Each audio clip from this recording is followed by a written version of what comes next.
My coverage of CES 2024 is brought to you by Cooler Master, Kioxia, Asus, and Gigabyte. I'm over at Enermax now, you guys, and if you have ever heard me say the term never skimp on the power supply, it goes back a long way because power supplies vary widely in terms of their capabilities as well as their build quality, as well as the potential for them to cause detrimental damage to your system. Going with a high quality power supply means that you can not only make sure that that power supply is going to last a long time, but also give you future confidence to use that power supply in future PC builds. Case in point, I had an Enermax 650 watt power supply that I got back in, I'm going to say 2007. And it was a high-end power supply at the time, cost about $170. I used that for a good 6 years across 3 different builds. And I tell you all this story because I'm at Enermax and because that's the thing they're most known for is their power supplies. So that's where we're going to start. Let's start over at this table where we have these new Revolution D.F.12 power supplies. We recently used their Revolution D.F.X power supplies in the build that we did for our editor Joe. That build, unfortunately, didn't survive the trip to Las Vegas, but we are going to be doing a follow-up on that. And the one thing I was able to confirm is that it was not the power supply that caused that issue. In fact, that power supply is still functional, even after being subjected to Las Vegas electrostatic discharge. But this is a new variant that they've made, which is not an SFX power supply, but it is still very small. The reason it's called the D.F.12 is because it is 120 millimeters or 12 centimeters long. You can see the measurement right there. So for specific use cases, mini ITX builds where you don't have a lot of room for power supply length, this is going to save some space. It's also fully modular. It also has your 12V2x6 connector. That is ATX 3.1, not 3.0. And even if you're using a more standard style case that might fit a regular full-size power supply, I find it convenient to have a little bit more space if you're trying to plug in additional modular connectors, just to be able to reach into the case to plug those in or unplug them or switch stuff around if you're doing maintenance or upgrades on your PC in the future. It will be available in both a white and a black finish. They're also going with a different design for the housing here, where they have integrated the actual filter or the protective grid for the fan instead of making it a separate piece like they have been doing with some of their other power supplies. That's just to help keep a nice clean finished look. And look at their cables. All of their new power supplies are going to feature sleeved cables like this one, and this is for the 600 watt connector. This is a nice white finish cable. And here's a look at the black cable set as well. All the cables will be either all black or all white, I'm told, except for, of course, the actual power plug for the wall. That one's always black. These are initially going to be available in 850 watt and 750 watt capacities. 750 watt one is going to be $130. 850 watt option is going to be $150. And look for these to launch in about March. Let's talk a little bit about the future of power supplies, and I'm not going to cast judgment on Intel's ATX12VO push, which is going to take some of the components of the power supply and basically put them onto the motherboard instead. So the power supply is only going to be providing a 12 volt power, and then the motherboard is going to handle the drop down and distribution of other stuff like connections for serial ATA drives and anything that might require 5 volt or 3.3. There are some benefits on the manufacturing side to this. I see fewer benefits, honestly, on the DIY PC space, but Enermax was like, you know what, for anyone who's maybe considering the future that might go that route, but wants a high quality power supply right now, they said, ¿por qué no los dos? So this is the PlatiGemini, Gemini of course being like from mythology or something like that. Anyway, ATX 3.1 support and ATX12VO support. And that's for 12 volt only. So if you wanted standard ATX motherboard connection, you would plug in both of these. 12V only would be just that one. You still have that 12V2x6 connector, as well as supplemental connections for peripherals and what have you. But for anyone who sees ATX12VO in their future, but maybe wants a ATX power supply for the moment, that is a PlatiGemini. 1200 watts is the current wattage for this one. This is, of course, platinum rated in terms of efficiency, hence the name PlatiGemini. And we're looking to see this launch in March, just like the other little shorty D.F.12s over there.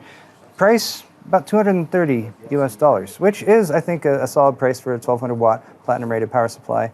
Add in that 12VO option as well, and let me know in the comments if you guys think that's a fair price or not.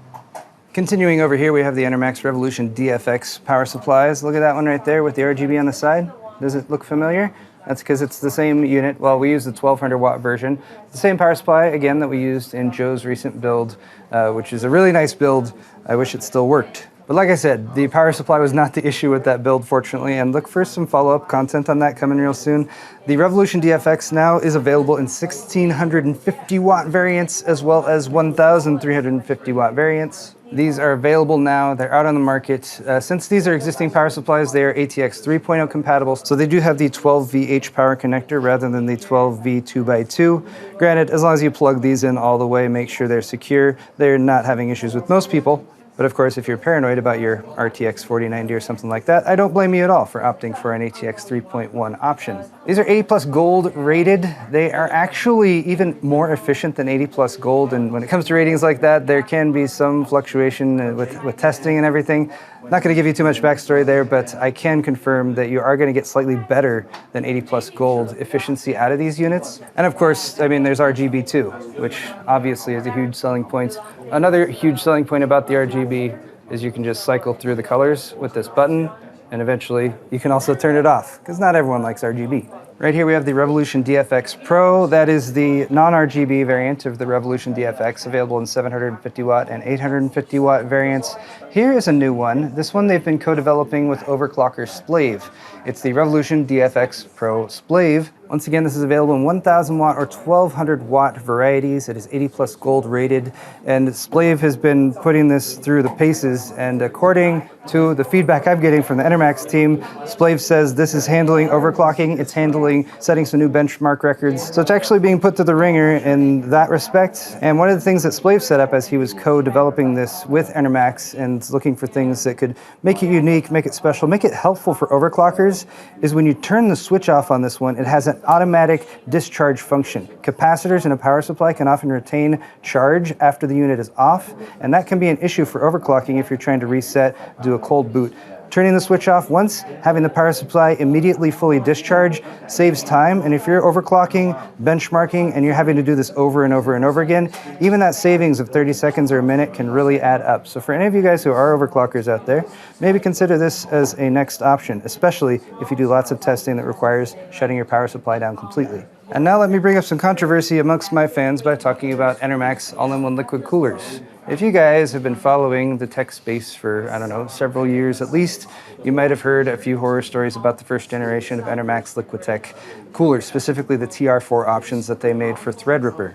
Their new all-in-one cooler that they are working on is called the Liquitech XTR, and as you can see, it includes a all-in-one CPU block pump unit, which includes an LCD on top that is going to give you some information about the temperature of the CPU, RPMs of the pump or the fans, and of course some RGB accents around the edge. They have a little sample unit here that we can see. The actual LCD screen is not lit up on this one, so you'll have to take our word for it, but there's at least a quick look at the look of this unit. Enermax tells me that their updated version 2 all-in-one liquid coolers have been validated and actually approved by Intel, even for use on their higher-end systems like their high-end desktop and workstation boards. So as I show you guys this Threadripper system that they have put together with 2 AMD Radeon GPUs, I'm assuming those are probably 7900 XTXs. Correction, those are Asus Tough Gaming Radeon RX 7800 XT OC Edition graphics cards.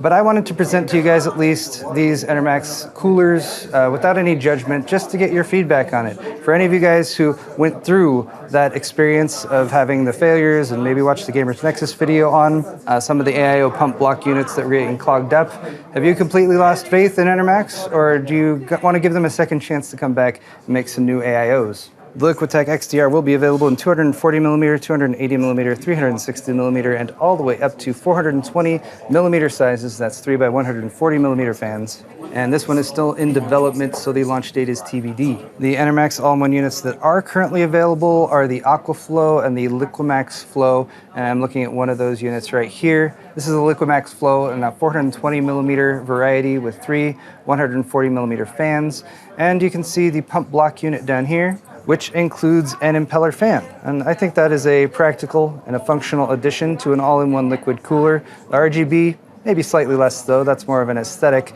but they are also showcasing a few different varieties of caps that can go on there, so you could potentially 3D print a different optional cover for your all-in-one CPU block if you wanted. And the Liquimax Flow is available in 240mm, 360mm, and 420mm sizes. And I want to finish off with this case right here because I love a solidly designed budget case, and this appears to fit the bill. It's the ENERPAZO EP33 mid-tower case. This is a custom job that they set up in collaboration with PUBG, which is why it has all the PUBG graphics on it. It has a little ring here that you can grab to remove the side panel. And as you can see, they have this one fully kitted out with a full build, full-size ATX, as well as an all-in-one liquid cooler, and even a 420mm radiator up there in the front. This case is going to cost $80. $80 US. It should be available in the US in March. Internationally, it should be available already. Apart from having this nice swing out tempered glass side panel window, and apart from having support for that radiator, it does have a unique front panel look. The ENERPAZO is supposed to be referencing like a puzzle-ish look or puzzling or something like that. There's a quick look at it. You can let me know if you guys think this looks like a puzzle or if it just looks like some angles and stuff on the front of a case panel. But it is available in white as well. I guess you could install a mini ATX build in it if you wanted to, like they did here. They're just trying to show some flexible options. Here is a white version that has a full water cooling loop installed in there as well. So a very nice case, I would say. I mean, this is just my first impressions looking at some of the builds that they have set up here at the show. But again, for $80, it's going to include 3 front intake fans and 1 exhaust fan, so a full complement of fans that are ARGB. It looks to have plenty of airflow, although I haven't independently tested this, but that's, again, the impression that I get. And even your I.O. is pretty solid up there. You got a couple USB 3.0s and a USB 3.2 Gen 2 Type-C. But guys, that is going to wrap it up for my coverage of the Enermax suite here at I almost said Computex. CES 2024. Computex is in like 5 months. Thank you to my sponsors for this event, Gigabyte, Asus, Kioxia, and Cooler Master. Check out the playlist if you want to see all the videos I have covering this event. And of course, stay tuned because I still have more videos coming at you real soon. Hit the thumbs up button. Check out my store for Pulse Hardware merch. We'll see you all in the next video.